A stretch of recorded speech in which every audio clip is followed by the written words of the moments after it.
અંતિમ યાત્રા.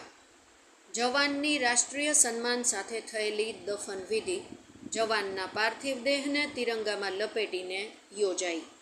ભારતીય નૌસેનામાં ફરજ બજાવતા અને ભાવનગરમાં કુંભારવાડા ભાનુબેનની વાડી વિસ્તારમાં રહેતા ઉસ્માન ગની એહસાનભાઈ અંસારી ગોવામાં મડગાંવ ખાતે ઇન્ડિયન નેવીની સ્વિમિંગની તાલીમ દરમિયાન અકસ્માત થતાં વીરગતિ પામ્યા હતા. આજે તેઓના પાર્થિવ દેહને ભાવનગર લવાયો હતો. રિપોર્ટર હર્ષ રાવલ, ભાવનગર.